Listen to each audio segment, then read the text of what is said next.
side A. The spiritual father is having a spiritual chit-chat with the spiritual children. The soul is called spirit. The father of the souls is the Supreme Spirit. That is a physical form and a physical chit-chat. And this one is a spiritual chit-chat. The father sits and talks with the souls. He looks only at the souls. He looks only at whom? He looks only at the soul conscious ones. He doesn't look at the body conscious ones at all. Those human beings talk just with the human beings. Here the talk takes place between the Supreme Soul, Paramatma, and the soul. The soul receives the goal first. The father, he makes a spiritual chit-chat only with souls. For this reason, you receive the explanation of a soul at first. No one except the Father can give the explanation of the soul. Anyone could have given the explanation that the soul is a point. It is the resident of the Supreme Abode, Paramdham. It is the child of the Supreme Father, Supreme Soul, Shiva, Parampita Paramatma. It enters the cycle of births and deaths of the 84 births cycle. Can't anyone give this recognition?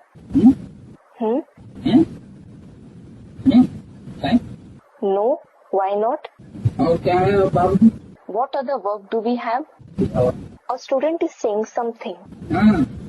Yes.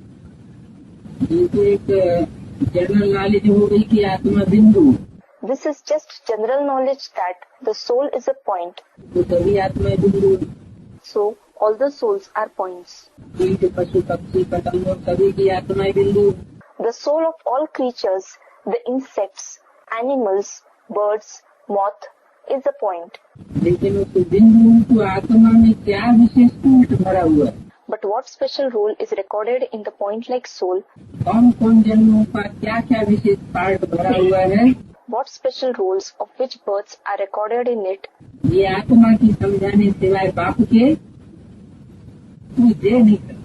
No one other than the Father can give this explanation about the soul.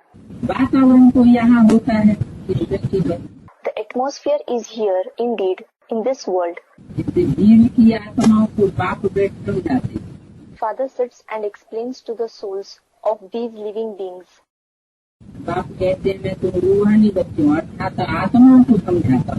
The Father says, I explain to you spiritual children, meaning to the souls.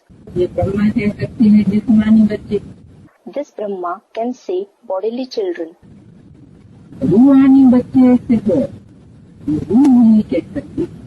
Only that spirit can say spiritual children.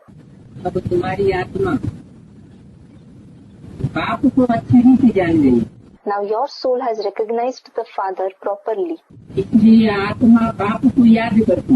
For this reason, the soul remembers the Father. The intellect of us souls is with the Father.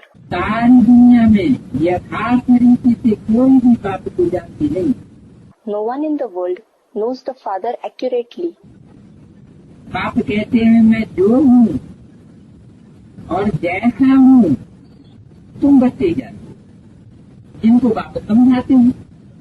The Father says, only you children to whom the Father explains know who I am and how I am. Who are the children who do know? They are the ones to whom the Father himself explains. आगे सब जिस्मानी माँ बाप teacher ही समझाते। Before, only the bodily mothers, fathers and teachers used to explain. अब रूहानी बाप समझाते हैं। Now the spiritual father sits and explains. इसको कहा जाता है रात दिन का। This is called a difference like between day and night. अभी भक्ति मार्ग की रात पूरी हो, ज्ञान का दिन शुरू होता है। Now the night of the path of devotion is complete and the day of knowledge starts. हमेशा कोई भी बात के कंट्रास्ट में कहा जाता है रात दिन का। It is always said a difference like between day and night to show the contrast of anything. अब तो कोई भी बात से मिला ही सकते। The difference can be shown by comparing anything. परंतु रात दिन को क्यों कहते हैं? But why do they say it as the difference between the night and the day? थोड़ा बहुत फर्क हो If there is a small difference, तो और कोई बात से मिलाया जा सकता है, it can be compared with some other thing. लेकिन vast difference However, if there is a vast difference, बहुत फर्क हो तो क्या कहते हैं? if there is a big difference, what do they say? रात दिन का। A difference like between night and day. तो रात दिन का सचमुच फर्क है। There is truly a difference like between night and day. रात है भक्ति मार्ग की, दिन है ज्ञान मार्ग। The night belongs to the path of devotion. The day belongs to the path of knowledge. दिन को स्वर्ग और रात को नरक कहा जाता है। The day is called paradise and the night is called hell. तो रात दिन का फर्क हुआ ना। So, there is a difference like between night and day, isn't there? अभी है पुरुषोत्तम कल्याणकारी संगम। Now, it is the elevated beneficial confluence age. Purushottam confluence age, the part of the confluence age when the most elevated human souls are revealed. कौन सा कल्याण होता है? What type of benevolence takes place? यही कल्याण होता है जो मनुष्य से देवता, अपवित्र से पवित्र बनते। The very benevolence of the fact that the human beings become deities, that they become pure from the impure ones takes place. अभी तुम जानते हो, Now you know. आगे अपनी आत्मा को भी नहीं जानते थे। Before, you didn't know even your soul. अपन को देह समझते थे तो श्रृंगार करते थे। You used to consider yourselves to be a body and decorate it. जब आत्मा को नहीं जानते थे, उसकी पहचान क्या थी? What was the indication that you didn't know the soul? देह का श्रृंगार करते थे। You used to decorate the body. और अब आत्मा को पहचान लिया And now, when you have recognized the soul, तो किसका श्रृंगार करना है, किसका नहीं करना है? then what should be decorated and what shouldn't be decorated? Students, the body should not be decorated. आत्मा का ही श्रृंगार करना है, क्योंकि जानते हैं बीज सुधर जाएगा। You have to decorate the soul alone because you know that when the seed improves, तो शरीर अपने आप सुंदर सुंदर देवताओं जैसा मिलेगा। you will naturally receive a beautiful deity-like body. तो अब हम देह का श्रृंगार नहीं करते। So, now we don't decorate the body.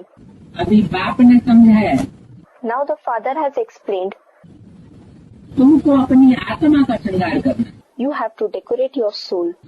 आत्मा पतित बनी। The soul itself has become impure, patit. एक दूसरे को कहते हैं ना, तुमको पानी कुत्ता हो। People tell one another, you are indeed a lustful dog, don't they? बाप भी इस पर ही कहते हैं काम महा शत्रु है। The Father too says about this, lust is the greatest enemy. अक्षर का अर्थ भी समझना चाहिए ना। They should understand the meaning of words too, shouldn't they? Gita में पढ़ते तो हैं, भगवान watch. They do read in the Gita, God's book. काम महाशत्रु है। Lust is the greatest enemy. छोटा मोटा शत्रु नहीं। It is not a minor enemy. परंतु गीता पढ़ने वाले अर्थ कुछ भी नहीं समझते। But those who read the Gita don't understand the meaning at all. जैसे अमृतसर में दरबार है, For example, there is a court, Darbar, in Amritsar, जिसको गुरु दरबार कहते, which is called Guru Darbar. वहाँ ग्रंथ भी रखना है। Moreover, the Granth, holy book of the Sikhs, has been kept there. वहाँ जाकर के पढ़ते हैं, They, meaning Sikhs, go there and read it. परंतु अर्थ कुछ भी समझते नहीं। But they don't understand the meaning at all. पढ़ने वाले तो गृहस्थी विकारी। In fact, those who read it are householders, vicious ones. उनको मालूम ही नहीं है कि गुरु नानक ने भी कहा है असंख्य चोर हराम को। They don't know at all that Guru Nanak himself has said, Asankhya Chor Haramkhor, countless thieves and Haramkhor, one who lives on money, wrongfully earned or obtained, a good for nothing. Guru Nanak ने गालियाँ क्यों दी? Why has Guru Nanak insulted everyone? Guru Nanak तो महान आत्मा हुआ। Guru Nanak was indeed a great soul, Mahanatma. उन्होंने गालियाँ क्यों दी? Why did he insult everyone? असंख्य चोर हराम को। Asankhya Chor Haramkhor. तुम अगर गालियाँ ऐसे दो तो अखबार वाले तुम पर बिगड़ पड़े। If you insult someone like this, then those from the newspapers will become angry with you. और गुरु नानक ने गालियाँ दी। And Guru Nanak has insulted everyone. अक्षर करे है ना असंख्य चोर हराम को। The words are harsh, aren't they? Asankhya Chor Haramkhor. अभी ये पिछाड़ी में गायन किया है। Now it has been praised in the end. बात कहाँ की है? Of when is the topic about? Students said of the confluence age. कैसे? How? संगम की बात कैसे? असंख्य चोर हराम को। How is the topic Asankhya Chor Haramkhor about the confluence age? समझाओ। Explain it. है? Someone said something. हाँ, Yes. कहते हैं बाप के सामने You say before the father, कि तुम माता पिता हम बालक तेरे।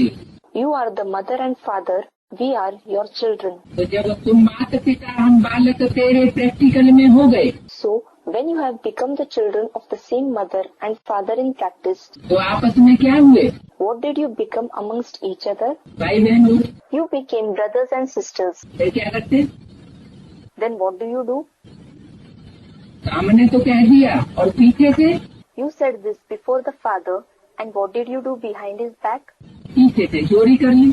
You committed theft behind his back. तो ऐसे चोर कितने हैं? Thus, how many such thieves are there? असंख्य चोर हराम को। Asankhya Chor Haramkhor. There are countless thieves who are good for nothing. तो अक्षर पढ़े हैं।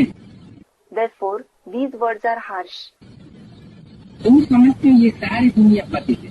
You understand that this entire world is impure. सभी काम के बस में है। Everyone is under the control of lust. तो ये गायन कहाँ का है? Of which time is this praise? मध्य कलयुग में गुरु नानक ने किया है क्या? Has Guru Nanak sung it in the middle of the Iron Age? Guru Nanak ने कहा है क्या उस समय का गायन है? Is it the praise of the time when Guru Nanak said it? वास्तव में नानक ऐसे अक्षर कोई कहते नहीं। In reality, Nanak doesn't say such words. कोई मनुष्य ऐसे अक्षर कह नहीं सकता। No human being can say words like these. कहेगा कौन? Will utter them जो खुद चोर न। the one who himself is not a thief. हाँ, ये कह सकते हैं झूठी माया, झूठी काया, झूठा सब संसार। Yes, they can say झूठी माया, झूठी काया, झूठा सब संसार. Maya is false, the body is false, and the entire world is false. तुम समझाते हो ये सारी दुनिया पतित है। You then explain that this entire world is impure, meaning patit. पतित अक्षर का भी अर्थ नहीं समझते। They don't understand even the meaning of the word patit. पतित माने Patit means गिरा हुआ। the one who has fallen down. हाँ, ऊपर से नीचे गिर गया क्या? Did he fall down from above? इसलिए नीचे गिरा हुआ। Student said something. Fallen down in his state? ये क्या होता है? स्थिति से नीचे गिरा हुआ What is meant by someone with a fallen down state? और स्थिति से ऊपर उठा हुआ। And someone who has an elevated state? Students say indulged in vices. Someone entangled in vices? विकार किसे कहते हैं? What are vices? हैं? तो विकार कहते हैं। काम क्या होता है? Lust is called a vice. What is lust? काम माने इच्छा, Lust means desire. पतित माने जो शक्ति ऊपर चढ़नी चाहिए, वो शक्ति 10 इंद्रियों से क्षरित हो जाती।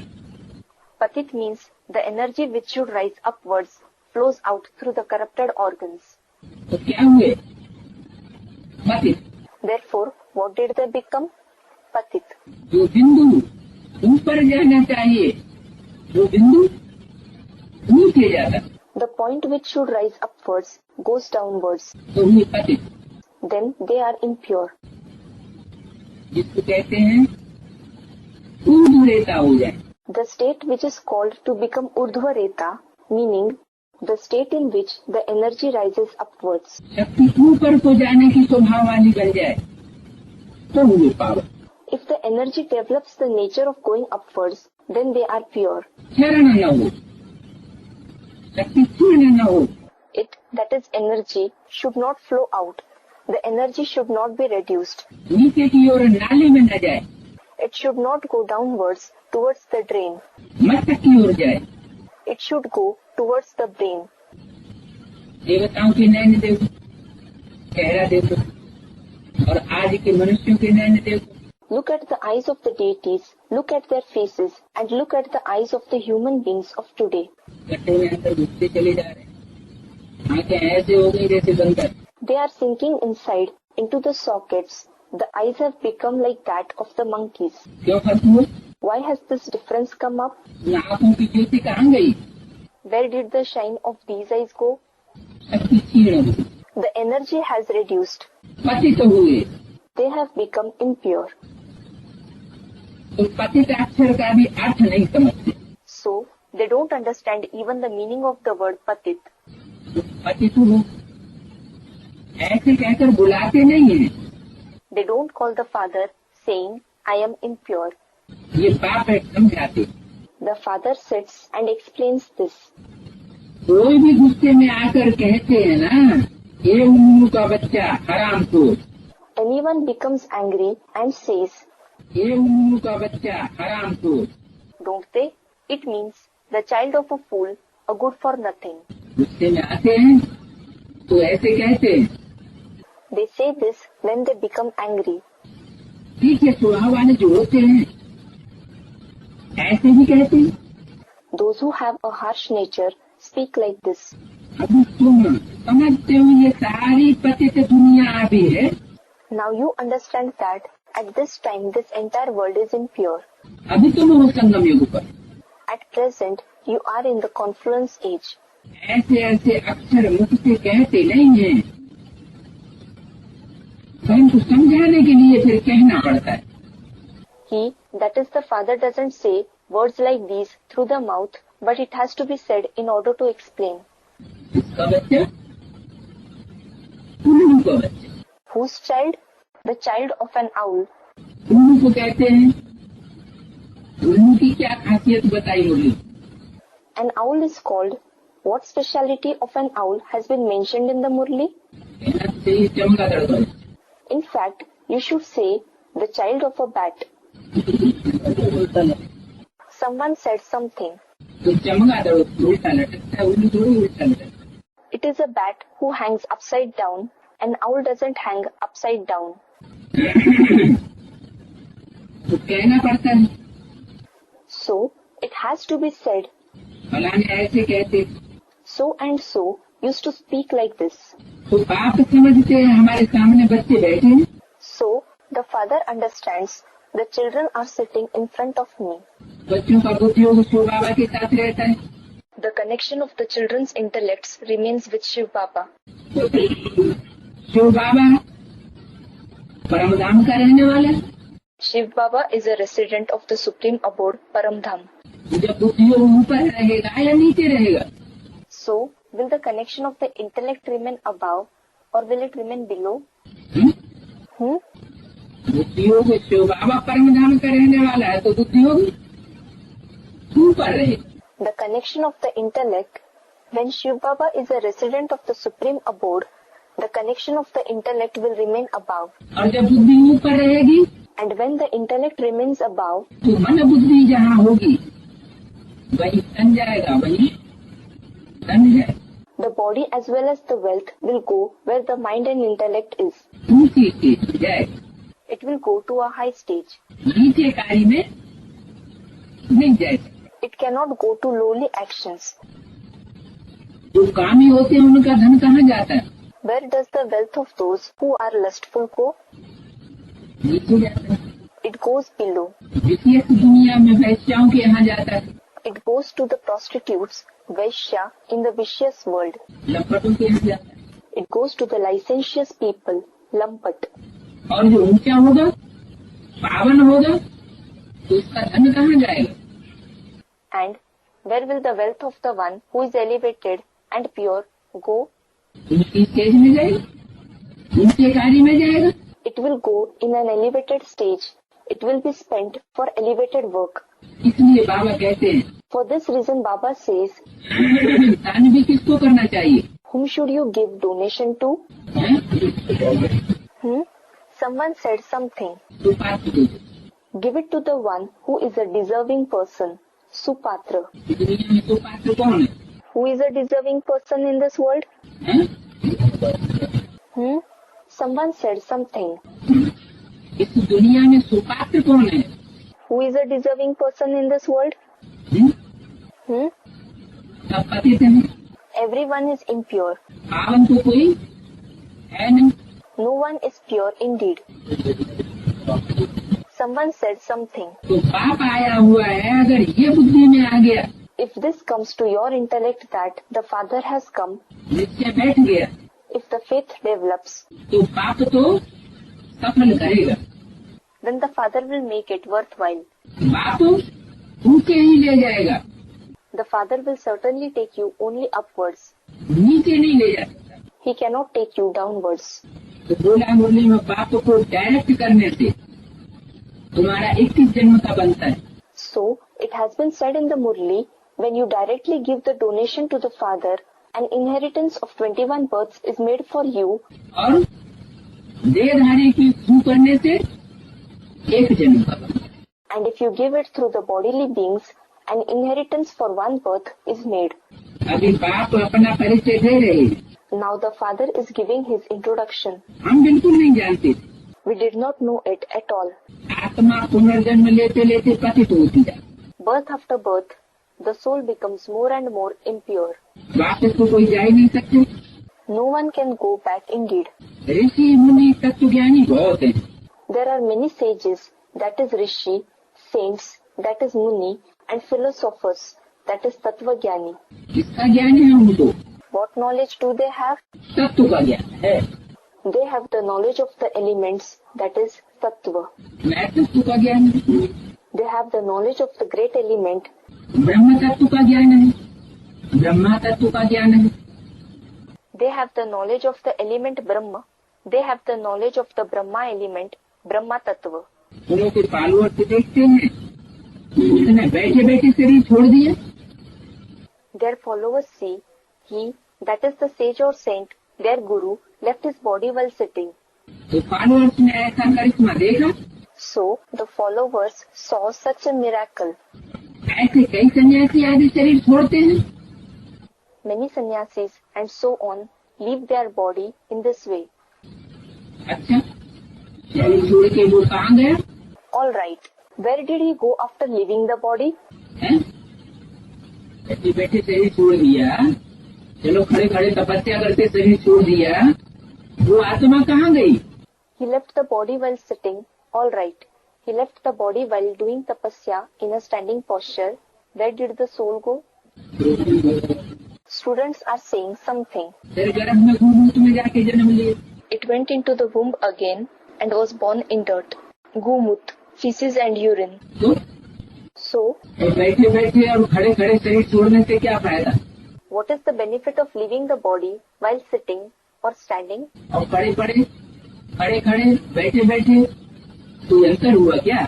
And is there any difference between leaving the body, lying, standing or sitting? मन बुद्धि का तो चरण हो गया। There actually was a flow of mind and intellect downwards. मन बुद्धि बजाय ऊपर जाने के कहाँ गई? Instead of going upwards, where did the mind and intellect go? नीचे ही गई. It went down. अंतमते सोगति. Antamate so gate. Like the final thought, so the destination. तो कितनी भी प्रैक्टिस कर ले, No matter how much someone practices, लेकिन जो सारे जीवन में जो कर्म हुए, but the actions that have been performed in the entire life, अंत समय में याद हो जाए. only those will be recollected in the final time. शरीर को भले साध ले, It doesn't matter if they have balanced their bodies, शरीर की प्रैक्टिस भले कर ले, खड़े होने की, उल्टे लटकने की, even if they have practiced to stand, to hang upside down with the body, एक आसन पर बैठने की, to sit in one asana, yogic posture, लेकिन शरीर को साधने से कोई आत्मा नहीं सध जाएगी. but the soul will not be balanced by balancing the body. पहले सूक्ष्म को सुधारना, कंट्रोल करना, फिर First, reform the subtle, it should be controlled, and then शरीर भी सुधर जाएगा. the body will improve as well. तो कहाँ गया वो बैठे बैठे शरीर छोड़ने वाला? So, where did he go? The one who left the body while sitting? ये बाप समझाते. The father explains this. कोई भी वापस शांति धाम और निर्वाण धाम में नहीं जाते. No one goes back to the abode of peace, Shanti Dham, or to the abode beyond speech, Nirvan Dham. मनुष्य कहते हैं शांति कैसे मिली? The human beings say, how can we receive peace? तुम्हारा एक पुस्तक भी है इस पर. There is one book of yours about this as well. मनुष्य जानते ही नहीं है मन की शांति को. The human beings don't know the peace of the mind at all. कौन सी पुस्तक है? Which is the book? पुस्तक है शांति के ऊपर. Is there any book based on peace? बाबा के सामने से पूछी. It was printed in front of Baba. बहुत प्रतियां उसकी अभी भी निकलती रहती. Many copies of it are being issued even now. सच्ची मन की शांति. The true peace of the mind. ऐसा पुस्तक करना बड़ा नहीं चाहिए. What name was given to the book? Haven't you ever read it? सच्ची मन की शांति. The true peace of the mind. बाबा ने समझाया. Baba has explained, शांति तो आत्मा का चिन्ह है. peace is indeed the self-religion of the soul. आत्मा शरीर से अलग है तो शांत है. If the soul is separate from the body, then it is peaceful. शरीर के अंदर है, If it is inside the body, दूसरे बांधने में है, अशांत है. then certainly there is body consciousness. It is restless. उनका निवास स्थान भी शांति धाम है.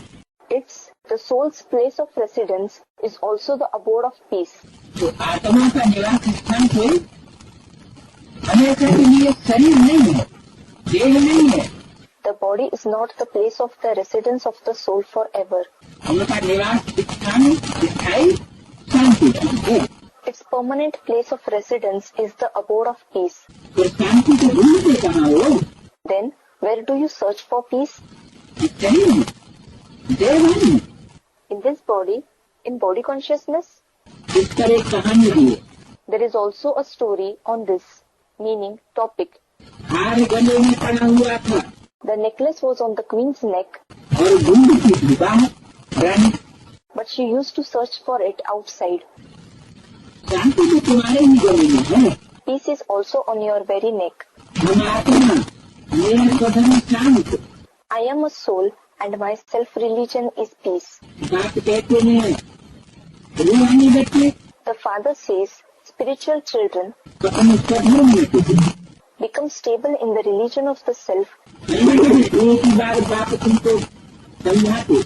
The father explains to you just once, बच्चे को और भाई को समझाते.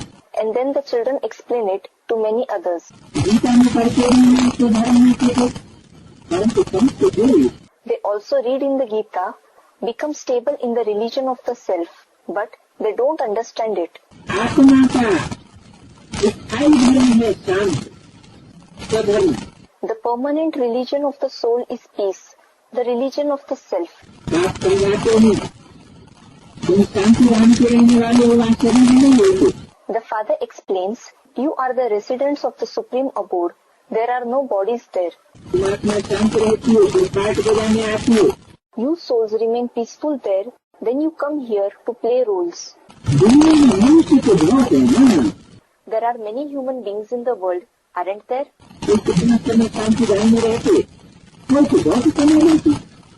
Some stay for some time in the abode of peace, while some do stay for a long time.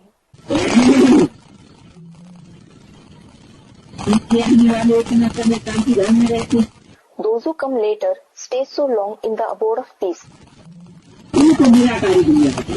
You belong to the incorporeal world. It is not in anyone's intellect that the souls stay in the abode of peace. So, the Father himself tells us such topics of knowledge.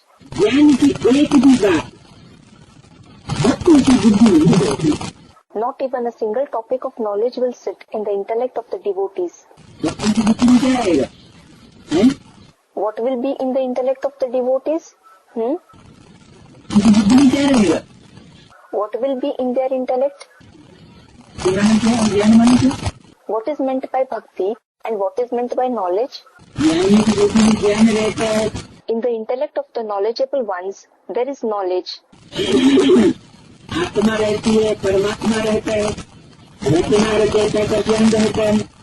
There is the knowledge of the soul, the Supreme Soul, the knowledge of the creation and the Creator.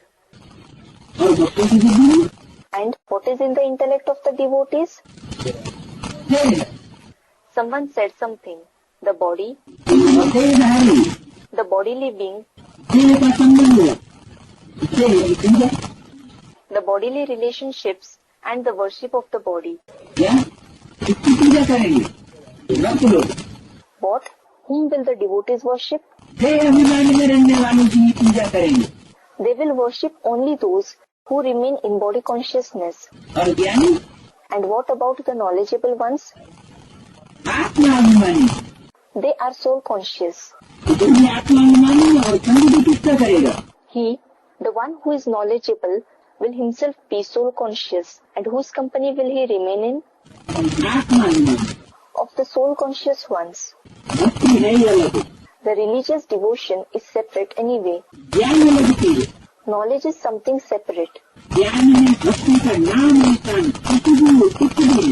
There is nothing, not even the name, trace or odor of religious devotion in knowledge. There is no noise in knowledge either. God has come and shown you the path. The Father explains, your role of having 84 births have completed. When you stay there in the abode of peace,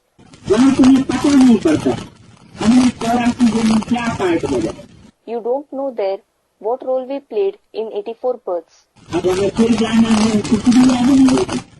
Now we have to go there again. You don't remember anything.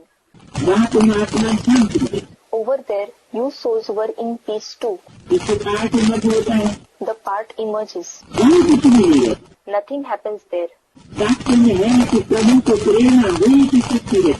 It has been mentioned in the scriptures that God had an inspiration to create the world. It is the memorial of when? It is certainly the memorial of the confluence age. And where does God stay?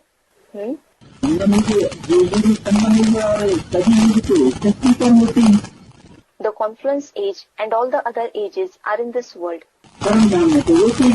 It is not there in the Supreme Abode. So, where did God have the inspiration to create the world? It is not a question of inspiration. The world has already been created.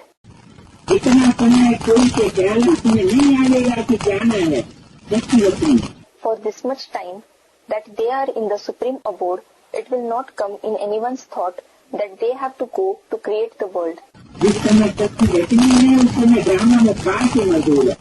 At the time when When the world has to be created, the role will emerge in the drama और act में आते हैं। and it comes in the actions. Drama में part में और आ जाते हैं। There is the role in the drama and he comes. Part बजाने आना ही पड़ता है। He has to come to play the role. जैसे एक्टर समझते हैं हमको पार्ट बजाना है। Just like actors think, we have to play a role. इतना अनादि ड्रामा है। This is indeed the eternal, imperishable drama. एक सेकंड में इतनी नीचे उतरते। They can come down in 1 second in this drama. इस ड्रामा में थोड़ी देरी भी हो जाती है। There can be a little delay in that drama sometimes. इस देश के ड्रामा में तो ऐसे नहीं हो सकता। It cannot happen like that in this unlimited drama. बिल्कुल accurate drama. The drama is really accurate. तब बात कहते हैं ड्रामा के टाइम का एक्यूरेट टाइम पर आता। So the father says, I come at an accurate time according to the plan of the drama. जबकि पुरानी दुनिया को नया बने। When the old world has to be made new. तमो प्रधान सृष्टि को सतो प्रधान बनना। When the Tamopradhan world has to become Satopradhan. एक सेकंड भी कोई नहीं कर सकता। He cannot be even 1 second late. अब हुआ बात क्यों कहते हैं? Why does the father say so? क्योंकि बहुत कहते हैं मोक्ष मिले। Because many say that they want moksha, liberation. बाबा कहते हैं मेरे कहने से ड्रामा से मोक्ष नहीं मिलती। Baba says, I myself don't receive liberation from this drama. छुटकारा नहीं मिलता। I don't receive freedom. मेरे को ही आना पड़ता है। Even I have to come. तो आत्माओं को सदाकाल की मोक्ष कैसे मिल सकती? Then, how can the souls receive liberation forever? मैं खुद ही बंधन में बांधा हुआ तो दूसरा फिर कैसे सोच सकते हैं? I am myself bound in bondages. Then, how can the others become free? बल भक्ति मार्ग के शास्त्रों में है फलाना ज्योति ज्योति समाया। Although it has been mentioned in the scriptures of the path of the religious devotion, so and so merged in the light. परंतु तुम अभी ये बातें नहीं मानेंगे। You will not believe these things now.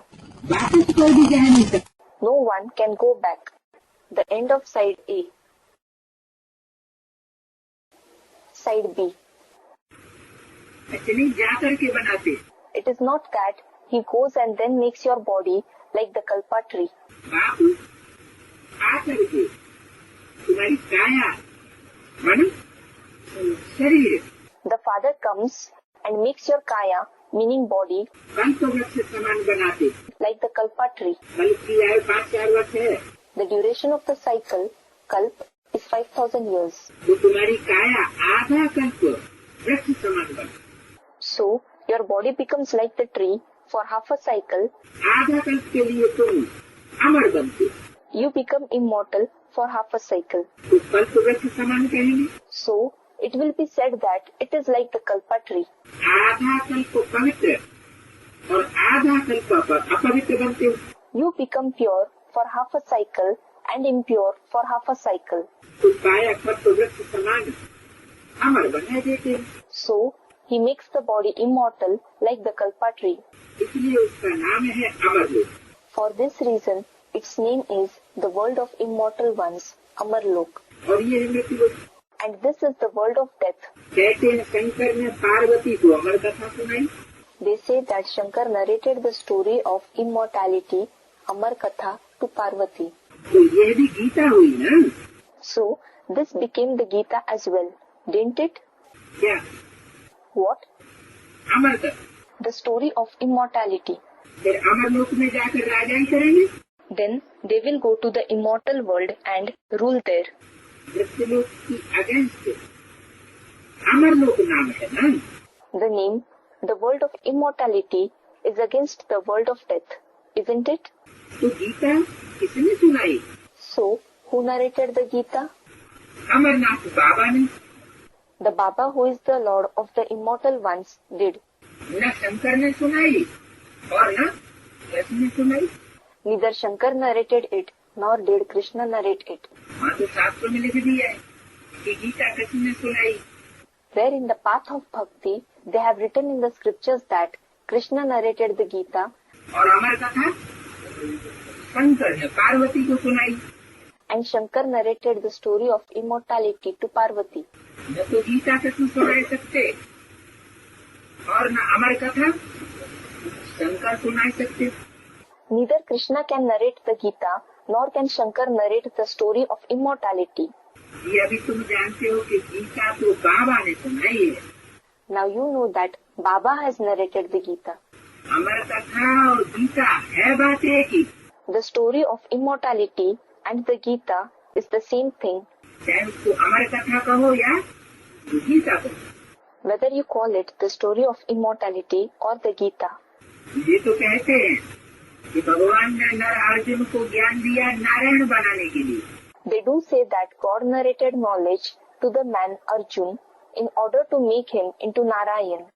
तो नारायण तो देवता हुआ, अमर हुआ। So Narayan is indeed a deity. He is immortal. अमर माने देवता। The immortal one means a deity.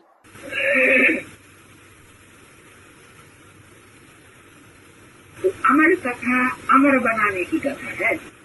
So the story of immortality is the story of making someone immortal. मनुष्य से देवता बनाने की कथा।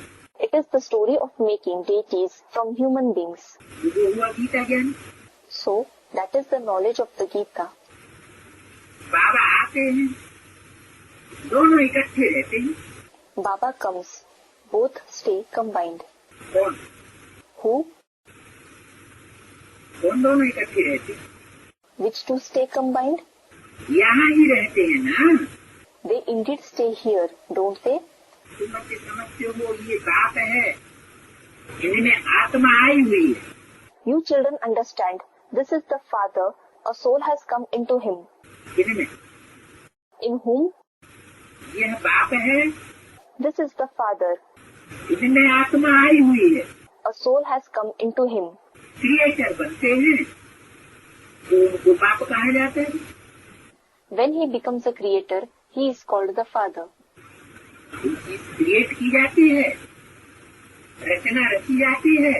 When something is created, when the creation is created, तो उनको रचयिता बाप कहा जाता है। then he is called the Creator Father. अभी तुम समझते हो भक्ति मार्ग के शास्त्रों में क्या क्या बातें। Now you understand what subjects there are in the scriptures of the path of the religious devotion. भक्ति मार्ग में जो कुछ सुनते आए हो तो झूठ। Whatever you have been listening on the path of the religious devotion was a lie. परंतु इसको सत्य सत्य कर माना गया है तो झूठ। But it was accepted saying, it is true, it is true, it is indeed a lie. कितनी बातें बिल्कुल लगती नहीं है। So many topics don't make any sense at all. Ravan का भी समझाया 5 विकार हैं उनके। It was explained about Ravan too that there are 5 vices representing him. विकारों को छोड़ना। You have to renounce these vices.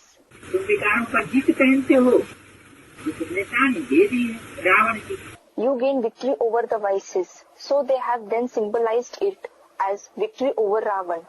इस समय रावण का राज्य है। At this time, it is the kingdom of Ravan. इसलिए चित्र बनाए कर रखा। For this reason, you have made his picture and kept it. ये भी भारत में ही चित्र है। His picture is here in Bharat alone. इसका रावण। Whose of Ravan? विदेशों में रावण का चित्र नहीं है। There is no picture of Ravan in the foreign countries. तो जहाँ चरित्र हुआ है वहीं रावण का चित्र बनाया। The picture of Ravan has been made at the place where the role has taken place. विदेशों में जब वो आत्मा कन्वर्ट होकर के जाती है When those souls convert and go to the foreign countries, तो वहाँ कोई रावण का पार्ट नहीं बजाती। they don't play the role of Ravan there. वहाँ तो वो खुद ही अधीन होकर के रहती। They themselves become subordinate and live there. लेकिन वही आत्मा बाप के आने पर जब भारत में संगम युग है, जब बाप आते हैं तो कन्वर्ट होकर के ब्राह्मण बनती है। But the same souls convert and become Brahmins when the Father comes in Bharat in the confluence age. तो जो दूसरों का संग का रंग जन्म जन्मांतरों में आत्माओं ने लगाया है, So, the color of the company of others, which those souls have acquired for many births, वो संग का रंग उनका बाहर निकलता है। That color of their company makes its appearance. कहाँ आकर? संगम में, भारत में. After coming where? In the confluence age, after coming in Bharat. तो उस समय वो चरित्र दिखाती. So, they show their character at that time. विदेशियों के संग का, रंग का चरित्र. The character of the color of the company of the foreigners, meaning Videshi. तो उससे वो रावण साबित हो जाते. Thus, through this, they are proved to be Ravan. वो भारत में ही चित्र है, कोई विदेशों में रावण का चित्र नहीं है. So, the picture of Ravan is in Bharat alone. There is no picture of Ravan in any foreign country. Ram Krishna की लड़ाई भी भारत में दिखाते. They also show the fight of Ram with Ravan and Krishna with Kans in Bharat. Ram की लड़ाई रावण से और कृष्ण की लड़ाई कंस से. The fight of Ram is with Ravan and the fight of Krishna is with Kans. सारी दुनिया पर रावण राज्य है. The kingdom of Ravan is over the entire world. परंतु दूसरे कोई ऐसे रावण बनाकर जलाते नहीं. But the others don't make the effigy of Ravan like this and burn it. न इस्लामी, न बौद्धी, न Christian. Neither the people of Islam, nor the Buddhists, nor the Christians. Bharat में जलाते. They burn him only in Bharat. दूसरे धर्म वाले रावण को जलाते नहीं. तो उनका संबंधी है क्या? The followers of the other religions don't burn Ravan. Is he their relative? सगा संबंधी है क्या? है? पुरखा है. Is he their relative? Is he their ancestor? तो रावण है भारत का दुश्मन. So, Ravan is the enemy of Bharat. खास भारत का दुश्मन और है सारी दुनिया का आम दुश्मन. He is especially the enemy of Bharat and the enemy of the entire world in general. Ravan ही पहले पहले भारत में आते. At first, Ravan alone comes in Bharat. Ravan का परिचय पूरा ही दे दिया. The complete introduction of Ravan was given. परमधाम से पहले पहले कहाँ आते हैं Ravan? Where does Ravan come first from the Supreme Abode? Bharat में आते. He comes in Bharat. ऐसे नहीं कि रावण जो है वो कोई विदेश में आता है. It is not that Ravan comes in some foreign country. ऊपर से तो इब्राहिम पुत्र क्राइस्ट की आत्माएं आती हैं, वो तो सतो प्रधान होती है. The souls of Abraham, Buddha, Christ, who came from above, are Satopradhan. वो तो नीचे गिरी हुई होती ही नहीं. They are not degraded at all. तो उनको रावण तो कहा नहीं जा सकता. So, they cannot be called Ravan at all. जो जिनमें प्रवेश करते हैं वो तमो प्रधान होते हैं. Those in whom they enter are Tamopradhan. वो कहाँ से आते हैं? Where do they come from? वो भारत से आते हैं. They come from Bharat. तो पीछे और धर्म वाले आते हैं. Then later, the people of the other religions come. ये रस्म रिवाज भारत में ही है. कौन सी? This tradition is in Bharat alone. Which one? Ravan का चित्र बनाने की और रावण को जलाने. Of making the picture of Ravan and of burning Ravan. रस्म रिवाज कहाँ की होती है? To which time do traditions belong? सब रस्म रिवाज, गायन, पूजन, त्योहार, ये कहाँ की यादगार है? Of when are all the traditions, rituals, praise and worship, festivals, memorials? संगम युग की यादगार है. Students of the confluence age. They are memorials of the confluence age. Bharat में संगम युग में जो चरित्र हुए हैं, The roles which have been played in Bharat in the confluence age, उन चरित्रों की यादगार भक्ति मार्ग में बनाई गई. the memorials of those very roles have been shown in the path of devotion. फिर और धर्म भी मिल जाते. Then the other religions add up as well. बाकी कुछ है नहीं. And as for the rest, there is nothing. बात समझाते हैं. अभी यह संगम युग. The father explains, it is the confluence age now. कलयुग के अंत में कितने मनुष्य हैं? How many human beings are there in the end of the Iron Age? 500 crore. 5 billion. और सतयुग में कितने थोड़े थे? And in the golden age, they were so few. पीछे इतनी वृद्धि हुई है. Later on, the number has increased so much. ये ख्याल और कोई नहीं कर सकते. No one else can think of this. विचार सागर मंथन तुम्हारे सिवाय कोई कर ही नहीं सकते. Apart from you, no one can churn the ocean of thoughts at all. क्यों? Why? विचार सागर मंथन हमारे सिवाय कोई कर ही नहीं सकते। Can't anyone else apart from us churn the ocean of thoughts? जो इतने बड़े बड़े विद्वान हुए दुनिया में, The great scholars that have been in the world, उन्होंने विचार सागर मंथन नहीं किया? didn't they churn the ocean of thoughts? है? नहीं किया। Did they do it? तो ये इतने बड़े बड़े एरोप्लेन और ये दुनिया भर की वैज्ञानिक चीजें कहाँ से निकल पड़ी? Then, from where did these big airplanes and the variety of scientific things in the world come from? अगर विचार सागर मंथन नहीं किया, If they didn't churn the ocean of thoughts? है? Student said, they did it in the limited sense. नहीं, विचार मंथन तो किया लेकिन सागर मंथन नहीं किया। No, they did churn the thoughts, but they didn't churn the ocean. क्या? What? सागर, ज्ञान सागर का मंथन नहीं किया है। They haven't churned the ocean of knowledge. 5 तत्वों का मंथन किया है। They have churned the 5 elements. 5 तत्वों की जानकारी हो गई।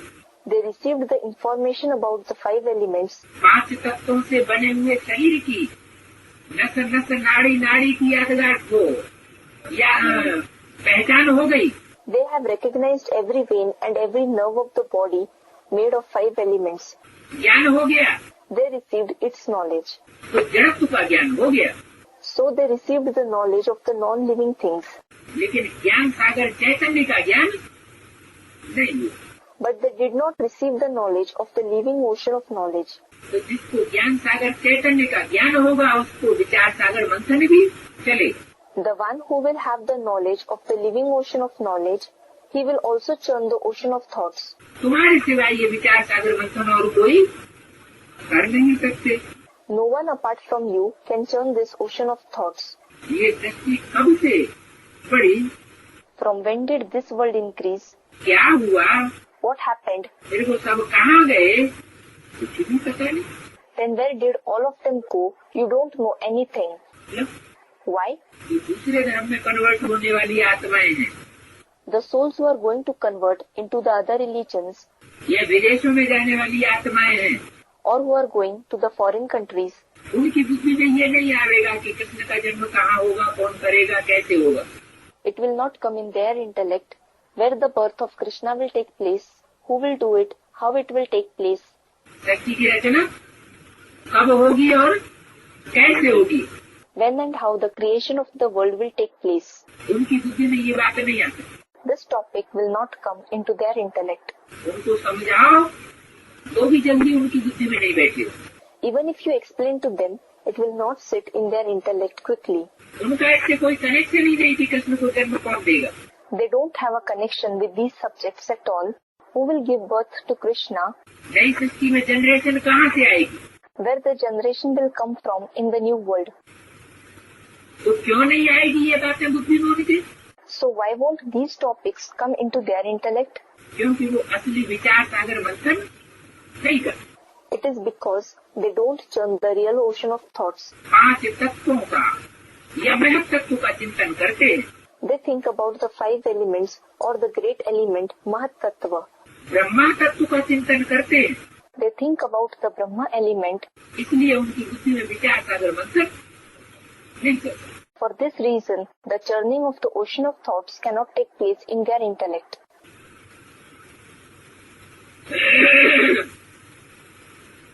ये देवताएं कब राज्य करते थे? जिन्हों के मंदिर अभी तक बनाते रहते हैं। When did these deities rule, whose temples are being built even now? तुम अभी मंदिर नहीं बनावेंगे। क्या कहा? You will not build temples now. What was said? इन देवताओं की यादगार मंदिर तुम अब जड़ चित्रों वाले तुम मंदिर नहीं बनावेंगे।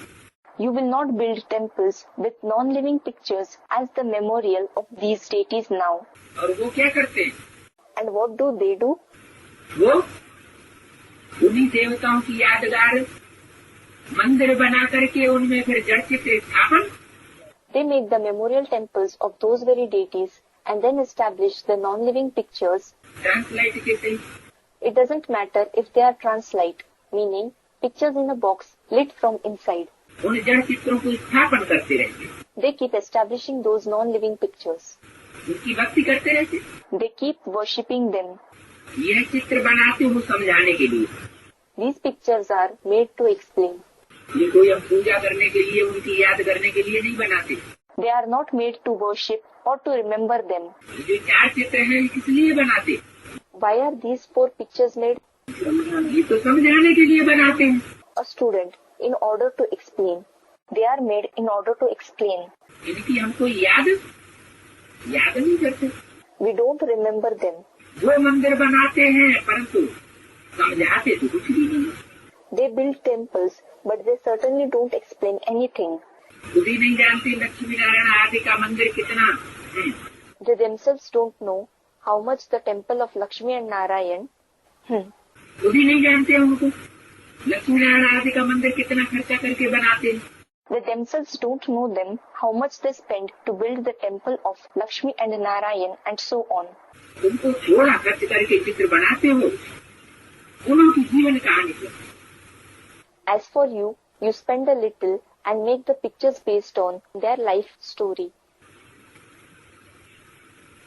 वेद का बाप तुमको इनकी कहानी नाम रूप देश काल सब बता। The Unlimited Father narrates to you their story, name, form, country, time and everything. इनकी कहानी। Whose story? है? इनकी कहानी। Whose story? लक्ष्मी और नारायण की कहानी। The story of Lakshmi and Narayan. नाम सहित, रूप सहित, देश और काल सब बता। He tells you everything along with the name, the form, country and time. वो लोग तो लाखों वर्ष कह देते। Those people say hundreds, thousands of years. Lakshmi Narayan को लाखों वर्ष। Hundreds, thousands years have passed after Lakshmi and Narayan. लाखों वर्ष वो कैसे सकते हैं? How can hundreds, thousands years pass? There are so many rumors in the path of bhakti. They have written such lies in the scriptures. Bharat alone is called the land of truth, Sachkhand, and the land of falsehood, Jhutkhand. The land of truth is in the golden and the silver ages. The land of falsehood is in the copper and iron ages. There will be no other land in the golden and the silver ages. There will not be Islam, Buddhist, Christian lands. This is why it is called the land of truth. Truth is only one and it remains only one. And many, when there are many, falsehood comes in.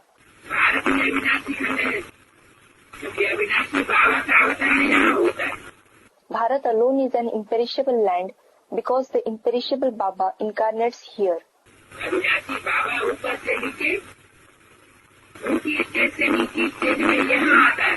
The imperishable Baba comes down here from above, from the high stage to the low stage. He doesn't come in any other place. Bharat is never destroyed. But they don't accept even these topics. They say, how can the age of the cycle be 5,000 years? Hundreds, thousands years old things keep coming out in the excavations.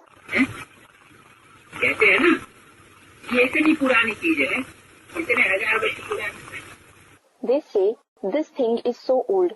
It is these many thousand years old, don't they? Then how can the world be 5,000 years old?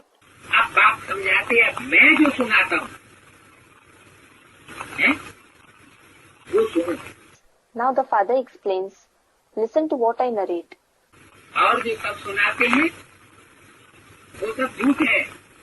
What all the others say is a lie. Judge it, who is right.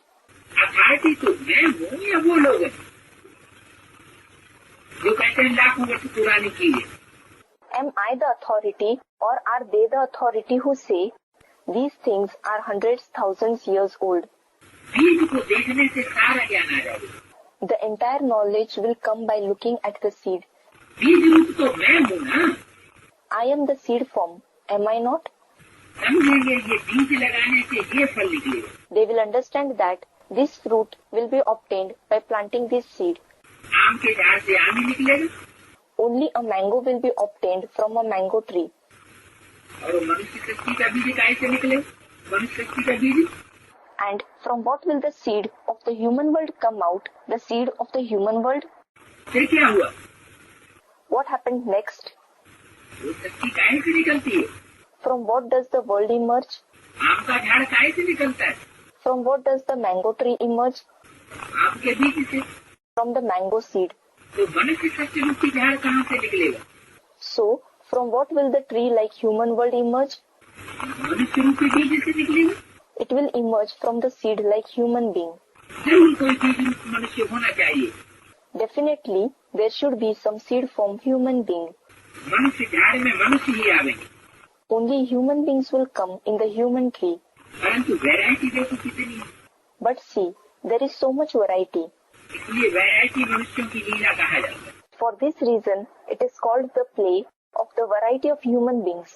तुमको अब ज्ञान मिला है बरोबर variety धर्म कैसे स्थापन होती है। Now, you have rightly received the knowledge how a variety of religions are established. उनका बीज एक ही है। Their seed is only one. है वैरायटी धर्मों का झाड़, लेकिन बीज उनका एक ही है।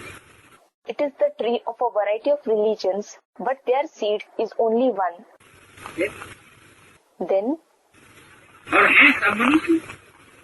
and all of them are human beings. मनुष्यों के झाड़ में है सब मनुष्य। All of them in the human tree are human beings. परंतु फीचर्स में देखो कितना कितना फर्क है। But look at the features. There are so many differences.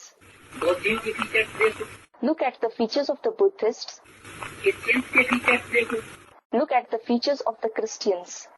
देवता पहले गोरे आते हैं, फिर पुनर्जन्म लेते लेते काले हो जाते हैं। Earlier the deities come as fair ones, then while being reborn they become dark. और किसको श्याम सुंदर नहीं कहते हैं। No one else is called Shyam Sundar, meaning black and beautiful. Krishna को ही श्याम सुंदर कहते हैं। Only Krishna is called Shyam Sundar.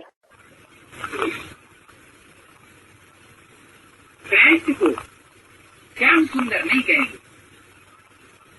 क्यों? Christ will not be called Shyam Sundar. Why? न क्रिश्चियन से ज्यादा तमो प्रधान बनते हैं, न ज्यादा सतो प्रधान बनते हैं। The Christians neither become more Tamo Pradhan nor do they become more Sato Pradhan. तो कृष्ण और क्राइस्ट की राशि मिलाई जाती है। The zodiacs of Krishna and Christ are matched. क्यों मिलाई जाती है? Why are they matched? क्योंकि कृष्ण भी न ज्यादा तमो प्रधान बनता है और न ज्यादा सतो प्रधान बनता है। It is because Krishna too doesn't become more Tamo Pradhan nor does he become more Sato Pradhan. कौन बनता है? Then who becomes this? हाँ, राम वाली आत्मा तमो प्रधान भी जास्ती बनती है, तो सतो प्रधान भी जास्ती बनती है। Yes, the soul of Ram becomes more Tamo Pradhan, so he becomes more Sato Pradhan too.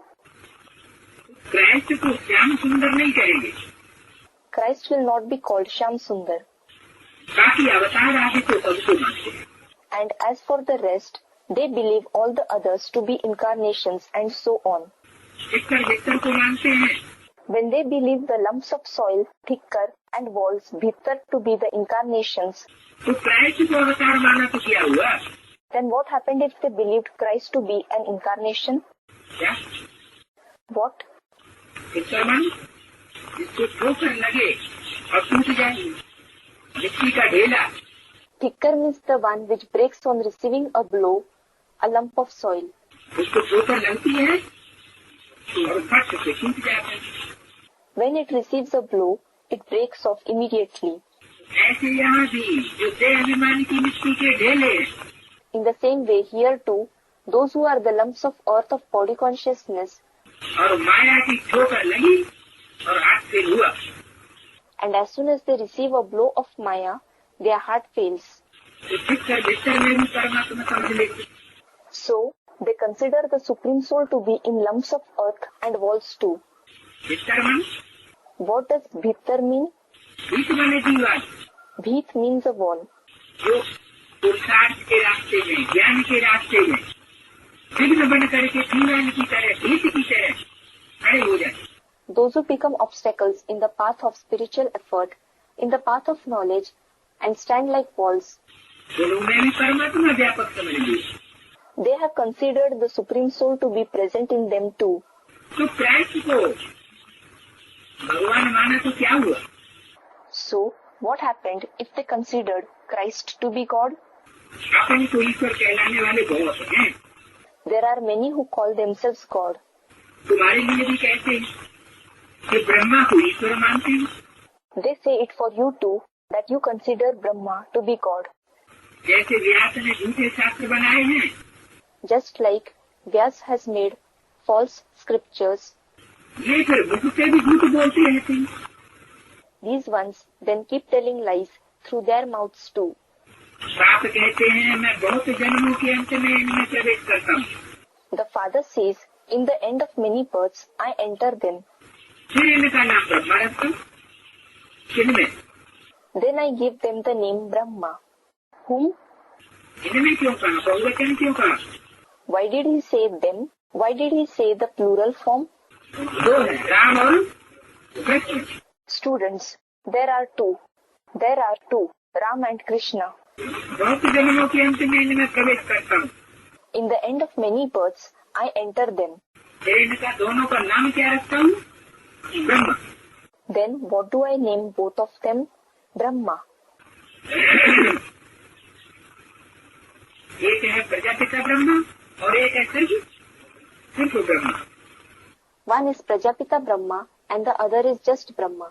मनुष्य इन बातों को कोई समझ नहीं सकता। No human being can understand these things. जब ऐसे कहते हैं कि ब्रह्मा को भगवान समझते हो, When they say you consider Brahma to be God, तो बोलो ये चित्र में देखो ना, tell them, look at this picture, won't you? झाड़ की पिछाड़ी में खड़ा है। He, that is Brahma, is standing in the end of the Kalpa tree. झाड़ की पिछाड़ी में कौन सा युग है? Which age is it in the end of the Kalpa tree? कलयुग है। It is the Iron Age. तो कलयुग में कौन हुए? So, who are present in the Iron Age? पतित हुए ना। They are the impure ones, aren't they? झाड़ की पिछाड़ी में सब काले तमो प्रधान धर्म बन जाते हैं। In the end of the tree, all the religions become black and tamopradhan. वो सब पतित हो जाते हैं। So, all of them become impure. तो तमो प्रधान पावन बनने के लिए अब योग सीख रहे हैं। They are learning yoga now in order to become satopradhan and pure again. तो मनुष्य तो सुनाई बातों पर चलते रहते। So, the human beings indeed keep following all the hearsays, rumors. बाप कहते हैं कितने बेसमझ बन गए। The Father says they have become so foolish. अच्छा, मीठे मीठे सिकिंदे सर्विसेबल, फरमान बरदार, वफादार, रूहानी बच्चों को बाप दादा का याद किया। Good morning. All right, Bap Dada's remembrance, love and good morning to the sweet, long lost and now found, serviceable, obedient, faithful, spiritual children.